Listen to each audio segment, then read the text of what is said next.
ये खबर पारुल यूनिवर्सिटी द्वारा प्रस्तुत की गई है। उत्तर प्रदेश की जनता भारतीय जनता पार्टी को हटाने जा रही है।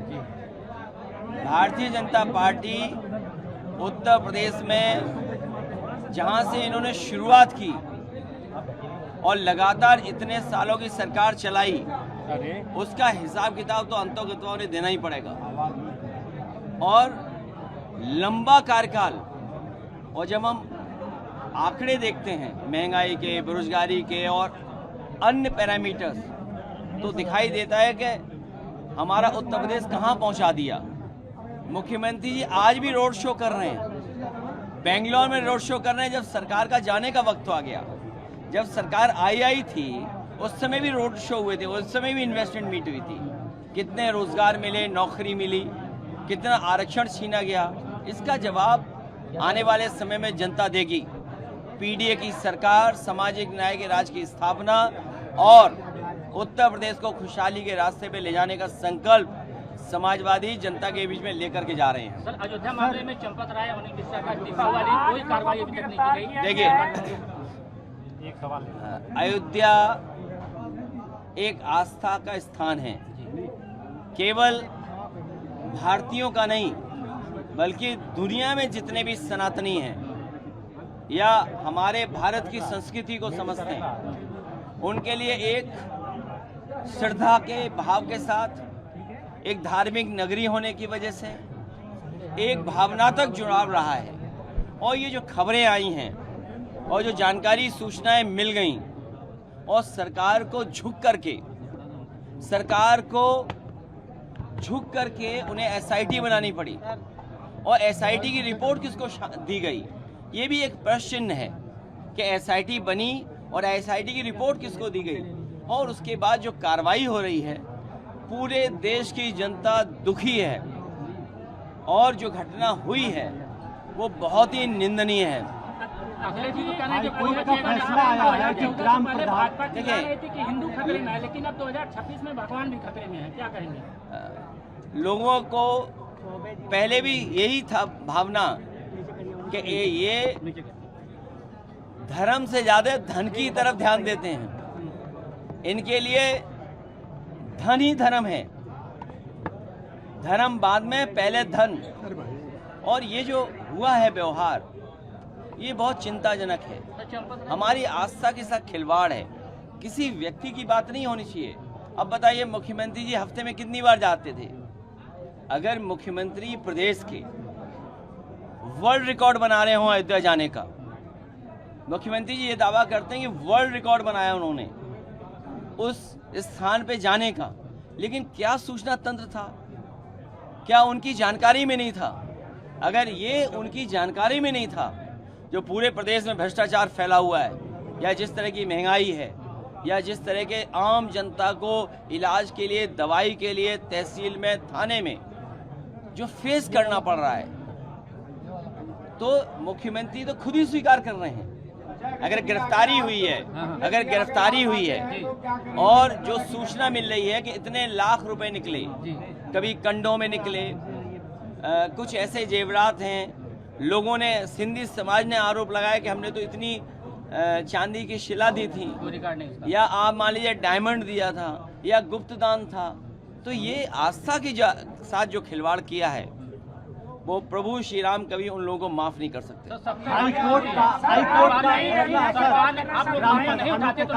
हाईकोर्ट ने रोक लगा दिया की बात कर रहे हैं आप, सपा सरकार आएगी तो आप नहीं? देखिए, प्रधान हमारी बहुत लोकतंत्र में सबसे प्राथमिक यूनिट है।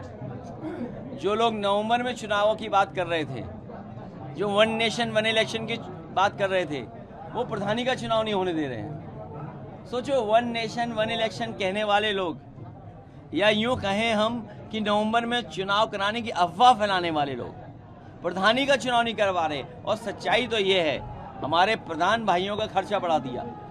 अब उन्हें जब तक चुनाव नहीं होगा तब तक चुनाव लड़ते रहना पड़ेगा।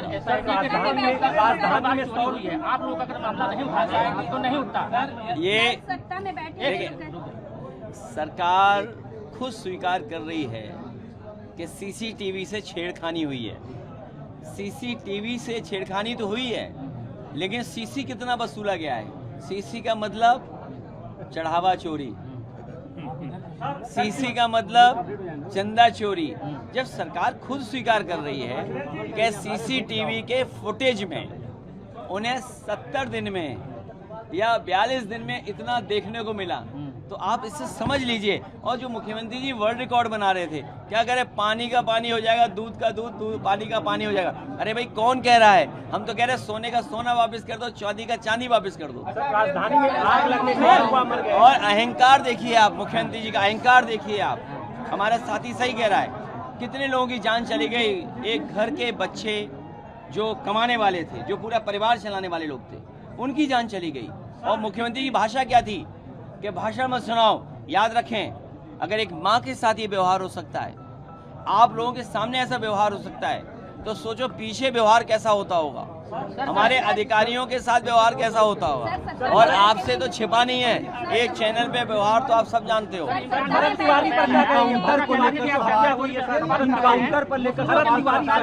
क्या चीज? मुस्लिम लोगों के मसाइल पे कोई चर्चा नहीं करते, चंदा चोरी पे आप जो कर रहे हैं। देखिए, मुझे पता है क्या बोलना है। और जो लोग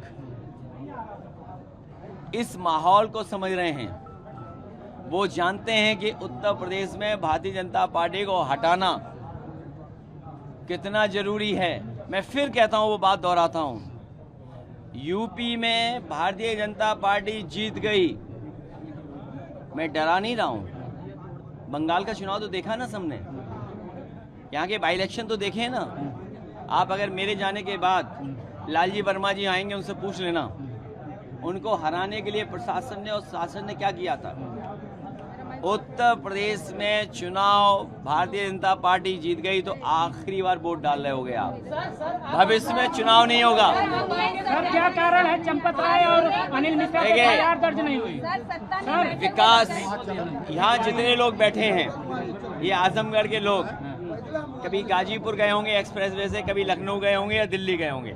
ये जो विकास की गति है, इसको बढ़ाएंगे।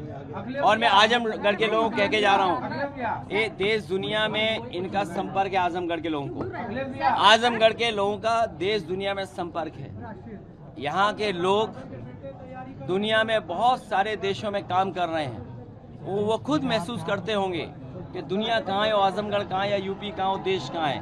मैं आजमगढ़ के लोगों को भरोसा दिला सकता हूँ कि अगर वर्ल्ड क्लास एक्सप्रेसवे बनाने का काम दिया था, समाजवादियों ने एक दिशा दी थी विकास को, और अन्य काम भी दिए थे। भविष्य में आजमगढ़ को सभी आधुनिक और समय के हिसाब से सुविधाएं देने के लिए समाजवादी पार्टी कितना भी बजट खर्च होगा आजमगढ़ के लिए करेंगे। इन दिनों सरकार के इनकाउंटर पर सवाल, चाहे जौनपुर देख ले, चाहे गाजीपुर देख ले। देखिए, ये मैं इसलिए बहुत ज़्यादा नहीं बोलना चाहता हूँ। इनकाउंटर में अगर मुख्यमंत्री से मिलने के बाद अगर कोई परिवार की बहन संतुष्ट नहीं है, अगर वो बहन संतुष्ट नहीं है, इसका मतलब सरकार पे भरोसा नहीं है। उस बहन के साथ साथ लाखों लाख हमारी माताएं बहनें, उनको भी भरोसा नहीं होगा। ये इनकाउंटर इसलिए करते हैं जिससे अपना दबदबा बना दें और कानून व्यवस्था पे कोई बहस ना कर पाए। ये झूठे इनकाउंटर में न जाने कितने पुलिस वाले जेल गए हैं, और पुलिस वाले जब जेल जाते हैं उनके साथ न सरकार खड़ी होती है न कोई और खड़ा होता है। सर, दिशा की बैठक में आजमगढ़ में जनप्रतिनिधियों से मिला नहीं गया, वहीं IGRS में आजमगढ़ नंबर 1 है। दिशा की बैठक छोड़ के चले जाते हैं अधिकारी यहाँ के। अब अधिकारी बहुत मन लगा के काम करेंगे जब समाजवादी सरकार आएगी।